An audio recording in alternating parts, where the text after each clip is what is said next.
Trade Talks. I'm Jill Malandrino, Global Markets Reporter at Nasdaq. We've been live from the Empire Fintech Conference in New York City, and joining us to close out our coverage this afternoon, we have Donna Parisi. She's partner and global head of finance at Shearman and Sterling. We're going to cover regulation in crypto, trends in blockchain, and women and diversity in fintech. Got a lot to get through there for our final segment, our first in-person live since January 2020 at the conferences.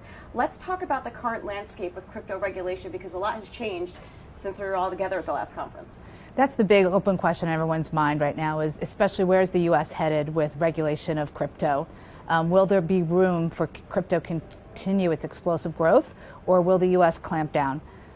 My bet is that we're going to continue to see growth, perhaps not quite as explosive, but there's no way to shut it down now. Yeah, well, I mean, especially this week, we got approval for the crypto futures, the Bitcoin futures ETF. So, I mean, everyone was looking for that in this space here. What about some emerging trends that you're seeing in DeFi, NFTs? NFTs are big, right? Besides the collectible market, tokenization of art, I think it's going to have a lot of use cases for things like authentication. And twinning, have an identity both in the real world and the metaverse. So lots more to come when it comes to NFTs. I'm really excited. And what about trends that you're seeing in blockchain?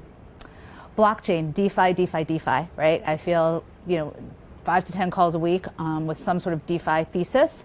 And that's going to be one of the questions that we need to solve, which is how can we make DeFi work in a world where we have to be concerned about AML, know your customer, and fraud, yet still have the potential of having consensus drive the world. Right, and it's so interesting because one of the key themes that we've been covering here today is about compliance and security within the fintech space, and being able to, these are younger companies working with legacy financial institutions and being able to keep up with regulation and compliance. That really seems to be one of the key themes. Yeah, listen, we need to protect the global financial system, and we need to protect the confidence that the world has in the U.S. and its financial networks.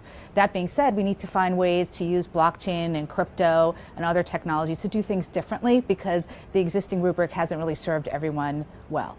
Right, and let's talk about diversity and women in fintech. Even just looking at the sample set that we have at the conference here today, clearly it's a very diverse group. I know when we talk about venture capital, that hasn't always been the case. So to see an emerging sector be as diverse as it is quite encouraging. Yeah, I mean, listen, the last time I looked at the numbers, right, you're something like 3% of investment goes into women in venture capital. Just absolutely abominable numbers. The reason why I think you see so many women here and interested in fintech is because they are tired of the status quo, and they're looking for ways to do things differently and to strike out on their own. So I'm glad to see that you've seen so many women and other diverse people here today. Well, think about it. Even with fintech platforms, a lot of them have been created to serve underserved communities, whether it's minorities, immigrants, women in finance. So it really is the genesis behind the group.